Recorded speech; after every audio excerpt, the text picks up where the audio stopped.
Selanjutnya, para pegiat yang kami hormati, mari kita mendengar secara seksama arahan dari Bapak Insinyur Agus Raharjo MSM. Kepada Bapak, kami silahkan, Pak. Bismillahirrahmanirrahim. Alhamdulillahirrahmanirrahim. Mungkin bukan arahan ya, karena saya sudah lama nggak menekuni. Saya hanya pengamat dari luar. Jadi mungkin komentar mungkin yang tepat. Assalamualaikum warahmatullahi wabarakatuh.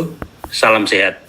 Saya tidak perlu menyebut semua salam, itu mungkin bagi yang masih aktif seperti Pak Roni. Saya cukup assalamualaikum dan salam sehat saja.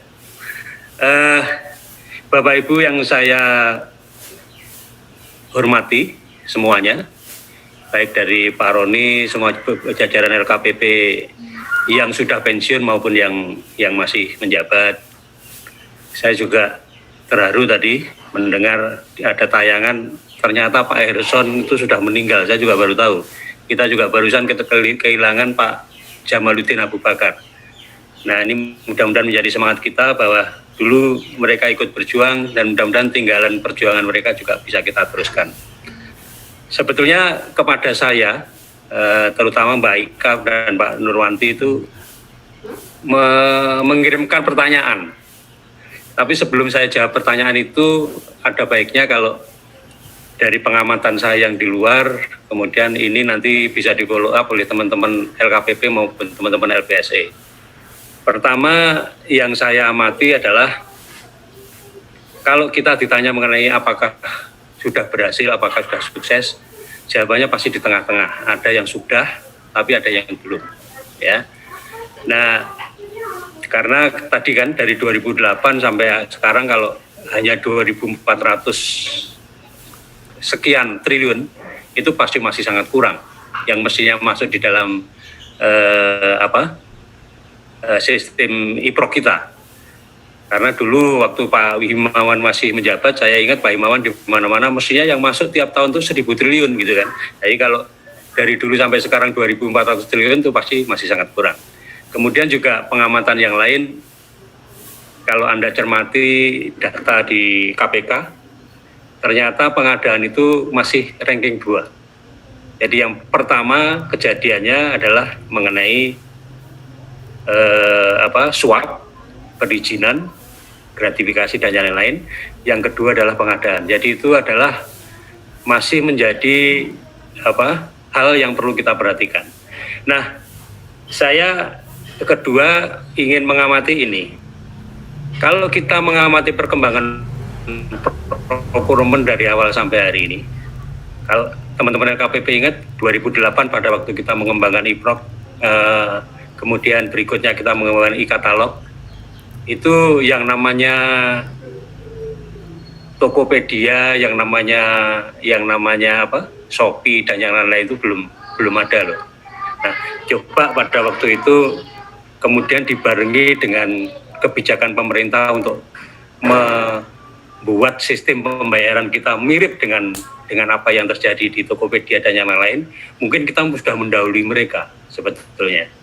Nah, ini ada sebab yang perlu Anda perhatikan nanti kalau membuat peraturan-peraturan berikutnya. Karena ini kalau kita melihat kan asalnya sebetulnya saya mengikuti dari tahun 86 waktu saya masuk Bappenas. Pada waktu itu Kepres yang ada itu Kepres nomor 29 tahun 1984. Apa bunyinya Kepres itu? Kepres itu adalah pelaksanaan APBN. Jadi di dalamnya itu ada masalah pengadaan, di dalamnya itu adalah masalah perbendaharaan diatur. Nah, ini kemudian kalau Anda ikuti ya, Kepres tahun 2984 tadi, kemudian direvisi dengan Kepres 17 tahun 2000, kemudian Kepres nomor 42 tahun 2002, itu namanya masih pelaksanaan APBN. Nah, kita kemudian nyempal, yang di Bappenas itu nyempal, membuat Kepres 80 tahun 2003, yang kemudian khusus hanya untuk pengadaan.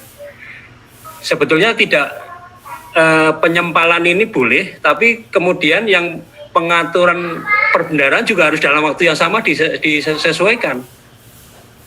Nah, ini kemudian kan yang pelaksanaan APBN-nya kan direvisi sedikit, yang kita 42 sudah menyempal menjadi 80, yang di perbendaharaan kemudian baru direvisi sedikit ya. Sehingga tidak bisa keep up, tidak bisa mengikuti sistem yang sebetulnya kita perlukan di dalam IPRO.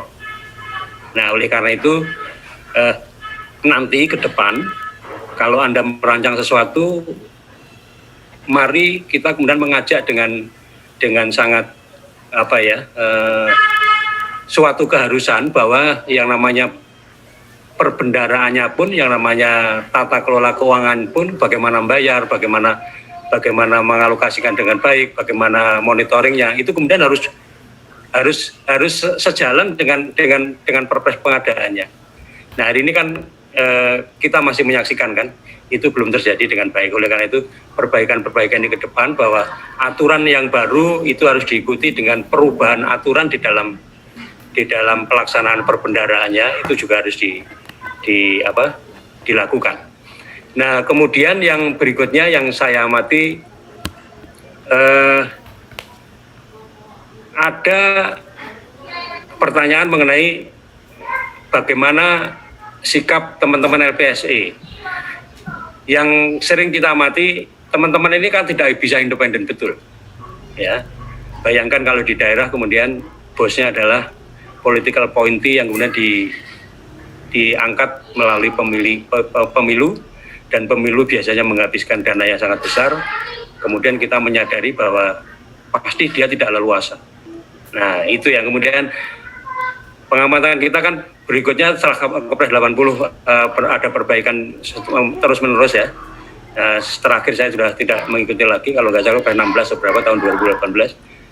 Selalu kemudian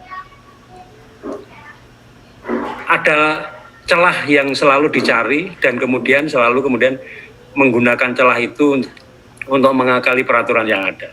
Itu selalu begitu dari dulu itu. Jadi kalau ada pembaruan di sini kita tutup, selalu kemudian ada celah baru atau loophole yang kemudian dicari, kemudian dimanfaatkan itu. Di samping juga cara kerja asosiasi dan yang lain-lain. Ya, ini juga perlu menjadi perhatian kita. Oleh karena itu dulu membentuk IAPI itu juga sebetulnya tujuannya untuk bisa bersaing dengan para asosiasi yang di luar. Kalau asosiasi banyak, IAPI itu satu mestinya hanya menjadi satu. Tapi sayangnya dalam perjalanan juga saya agak prihatin, kemudian ada teman-teman IAPI yang karena keahliannya kemudian membela menjadi saksi ahlinya koruptor. Itu cukup memprihatinkan bagi saya, karena dulu janji kita tidak begitu kan gitu. Nah, ini juga harus menjadi perhatian kita bersama. Jadi poin saya sebagai pengamat dari luar, keserasian antara peraturan presiden mengenai pengadaan itu harus dibarengi dengan perubahan tata kelola perbendaharaan. Itu penting sekali supaya yang ingin kita capai kemudian bisa kita wujudkan. Dan kemudian saya juga menggarisbawahi mengenai pertanyaan yang lain yang terkait dengan apa kendala utama. Pasti dengan kendala utama mengeterapkan LPSE tadi adalah komitmen dari yang mempunyai kekuasaan, ya. Jadi kalau di masing-masing political appointee baik di daerah maupun di kementerian, kita ingat kejadiannya misalkan IKTP yang tadinya mau dilewati e-procurement, kemudian di tengah jalan tidak jadi lewat e-procurement, ya. Jadi komitmen itu yang paling penting. Nah, oleh karena itu sebetulnya pemerintah, kalau saya menggarisbawahi, juga perlu konsisten. Sebetulnya kalau kita, sayangnya ini reformasi birokrasi sudah tidak ada yang menggarap dengan serius ya. Sudah lama nggak selesai, kalau nggak salah sudah puluhan tahun itu, lebih dari 10 tahun nggak selesai. Ini nggak ada yang serius.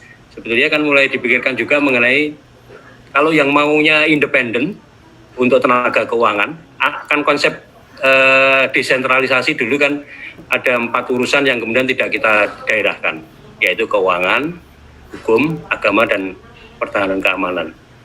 Nah, tapi kemudian di tengah jalan kan juga ragu-ragu kan. Keuangan kemudian tidak seperti yang kita harapkan. Mestinya orang keuangan itu bisa independen, bisa vertikal dari pusat. Jadi yang namanya yang melakukan pengadaan yang melakukan pembayaran atau perbendaharaan itu jangan menjadi dikooptasi menjadi di bawah kewenangan tadi political bounty yang sulit untuk kita melakukan meminta komitmennya. Tapi kalau itu dikendalikan, nah tapi kalau mengendalikan juga nanti juga ya Kementerian Keuangan jangan besar seperti hari ini, itu terlalu besar gitu kan. Nah bisa aja kemudian yang namanya pengumpulannya kemudian bisa, hari ini kan tax ratio juga menjadi perhatian. Tax ratio itu yang kalau kita lihat di ASEAN juga yang paling bukan yang paling jelek, tapi kita tuh hanya sejajar dengan Myanmar dan sejajar dengan Kamboja, itu kan mengecewakan. Jadi itu perlu menjadi perhatian. Jadi Kementerian Keuangan sendiri dipisah, tapi dipecah maksud saya, tapi kemudian pejabat-pejabat yang mengurusi keuangan mengenai yang terkait dengan pengadaan, kemudian yang terkait dengan perbendaharaan, itu mestinya dikendalikan secara vertikal supaya kemudian tidak menjadi anak buah dari tadi political bounty yang kita mengkhawatirkan susah untuk meminta komitmennya dalam hari-hari seperti sekarang yang pilkada Anda tahu semua biayanya sangat mahal. Jadi pengamatan saya dari luar ya. Jadi kalau saya belum menyebutkan pertanyaan itu sebetulnya ada 3. Apakah procurement sudah berhasil? Jawabannya tadi so-so ya. Ada yang berhasil yang tidak. Kalau kemudian nilai pengadanya masih sebesar itu ya belum semuanya masuk pasti.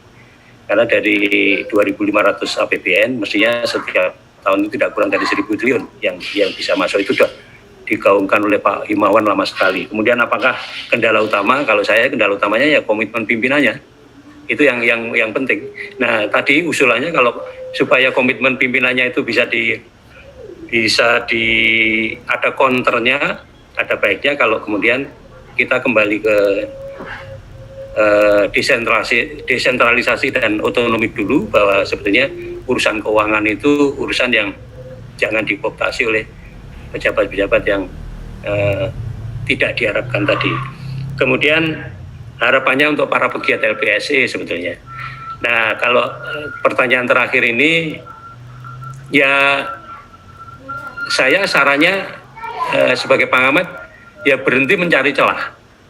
Jadi sempurnakan peraturan yang ada, menegakkan peraturan sesuai dengan yang ada itu, kemudian disempurnakan dengan inovasinya, tapi jangan dicari celahnya.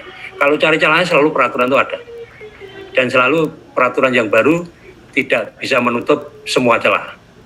Jadi berhenti mencari celah, kemudian tingkatkan komitmen untuk tadi prinsip-prinsip pengadaan itu supaya bisa berjalan baik. Dan terakhir saya juga ingin menggarisbawahi, betul uang yang besar melewati pengadaan itu harus kita manfaatkan untuk kepentingan dalam negeri kita.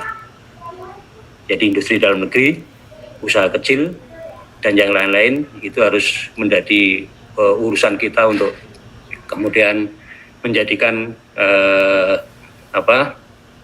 proses pengadaan itu betul-betul menjadi alat untuk menggerakkan industri dalam negeri kita, dan mudah-mudahan industri dalam negeri ini bisa berjalan dengan, kalau kita karena dari awal mengukur industri ini yang kurang akurat ya. Jadi kalau hanya local content atau seperti yang lalu-lalu, mendingan masuk katalog kalau itu sudah industri dalam negeri. Kalau kemudian 100% industri dalam negeri, ya sudah, yang lainnya disingkirkan aja, kita beli yang itu aja kalau perlu. Gitu. Asalkan kemudian harganya juga tidak terlalu tinggi. Jadi mari kita belain supaya kemudian ini menjadi gerakan yang industri kita bisa tergantung, ketergantungannya besar pada sistem pengadaan kita. Anda, Pak Roni mungkin sudah datang ke Korea, jadi salah satu yang kemudian memanfaatkan kekuatan kekuatan pengadaan untuk mengembangkan industri kan kemudian Korea ya. Dan Korea juga tidak terdesentralisir seperti kita kemudian kecil-kecil gitu. Ini mungkin yang perlu menjadi perhatian kita. Itu mungkin yang bisa saya sharing sebagai pengamat, sebagai komentar saya ya. Saya mohon maaf kalau waktunya mungkin yang dialokasikan juga tidak bisa mengikuti diskusi karena ada kegiatan lain yang kemudian saya harus mengikuti. Dan terima kasih sekali lagi sudah diundang dalam acara ini. Mari kita berdoa perjuangan kita kemudian mendapatkan petunjuk dan bimbingan dari Allah Subhanahu wa taala. Sekali lagi terima kasih, mohon maaf kalau ada kekurangan. Wassalamualaikum warahmatullahi wabarakatuh. Salam sehat. Terima kasih. Waalaikumsalam warahmatullahi wabarakatuh. Sehat terus Mas Salam ya. sehat juga Pak Agus. Baik. Jualan mampir kantor Mas. Ya, siap. Baik, terima kasih Pak Agus Raharjo yang sudah memberikan komentar dan pengamat serta mungkin memberikan juga semangat buat kami Pak untuk para pegiat untuk terus selalu semangat dan berjuang demi aturan yang sudah berlaku di negara kita tercinta ini. Terima kasih Pak atas komentar dan saya kembali ke arahan lagi gitulah Pak lebih enaknya. Baik.